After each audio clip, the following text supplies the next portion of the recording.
2026-27 ఆర్థిక సంవత్సరానికి గాను జలవనరుల శాఖకు 18,224 కోట్ల రూపాయల కేటాయింపును ప్రతిపాదిస్తున్నాను.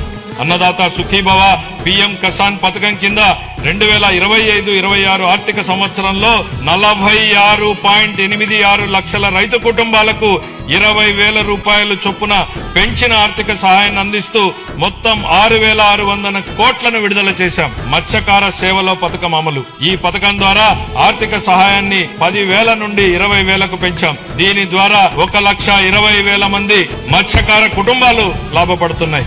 26-27 ధరల స్థిరీకరణ నిధికి 500 కోట్ల రూపాయలను కేటాయింపును ప్రతిపాదిస్తున్నాను. ధాన్యం కొనుగోళ్లలో దేశానికే ఆదర్శంగా నిలిచాం. 12 ఫిబ్రవరి 26 నాటికి 8.54 లక్షల రైతు ఖాతాల్లో 10,580 కోట్ల రూపాయలు జమ అయ్యాయి. ఒకే రోజులో అంటే 24 గంటల్లోనే రికార్డు స్థాయిలో 9,740 కోట్ల నగదు వారి ఖాతాల్లోకి జమ చేయడం జరిగింది.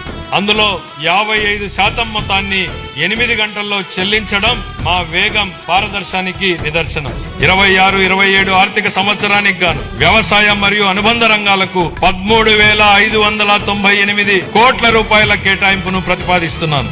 ధరల స్థిరీకరణ నిధికి 300 కోట్లను మాత్రమే కేటాయించినప్పటికీ ఒక్క సంవత్సరంలోనే 1,200 కోట్లకు పైగా ఖర్చు చేసి రైతులకు ఉపశమనం కల్పించాం. తోతాపురి మామిడి రైతులు, ఉల్లి రైతులు, కోకో గింజల సాగుదారులు, పొగాకు రైతులకు తదితరులకు మద్దతు అందించాం. పోలవరం ప్రాజెక్టు విషయంలో పెండింగ్ ఉన్న 5,000 కోట్ల రూపాయల బిల్లుల్ని చెల్లించి పనులను వేగవంతం చేశాం. డయాఫ్రామ్ గోడ నిర్మాణం ఇప్పటికే 91% పూర్తయింది. మొత్తం ప్రాజెక్టు పురోగతి 60% దాటింది.